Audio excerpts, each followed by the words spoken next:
സ്വന്തം പറമ്പിലത്തെ ആണെങ്കിൽ കുഴപ്പമില്ല, പക്ഷെ അപ്പുറത്തെ പറമ്പിൽ എത്തിച്ച് നിന്ന് കഷ്ടപ്പെട്ട് വാഴയില പറിക്കുന്നത് ഒരു റിസ്ക് ഉള്ള കാര്യമാട്ടാ. അപ്പൊ ഇവിടെ പൂരത്തിന്റെ തയ്യാറെടുപ്പൊക്കെ അച്ഛൻ തുടങ്ങി, മാലബൾബ് ഇടലായി. ഇനി 2 ദിവസം കൂടെ ഉള്ളൂ ഞങ്ങളുടെ ആറാട്ടുപുഴ പൂരത്തിനായി.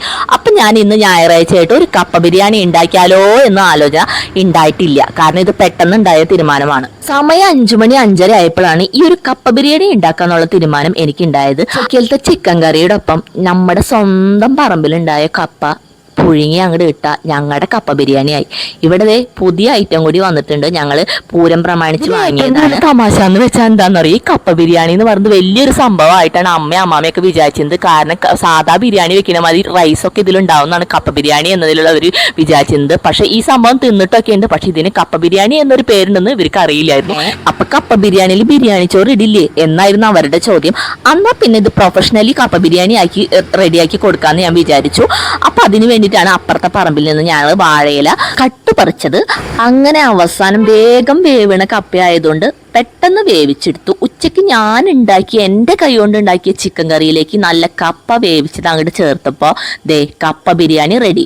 എന്നാൽ പിന്നെ ഇതിന് അടിപൊളിയായിട്ട് ഡെക്കറേഷനും വേണ്ടേ, അപ്പൊ ഡെക്കറേഷനും കൂടി ആവാന്ന് വിചാരിച്ചിട്ടാണ് നല്ലൊരു പ്ലേറ്റൊക്കെ എടുത്ത് അതിൽ നല്ല വട്ടത്തിൽ വാഴയിലൊക്കെ മുറിച്ച് സെറ്റാക്കി വാഴയില ഇങ്ങനെ നിർത്തി വെച്ചിട്ട് നല്ല ചൂടോട് കൂടി ചോറായാലും ഈ കപ്പയായാലും ഇടുമ്പോൾ ഈ വാഴയില വാടും.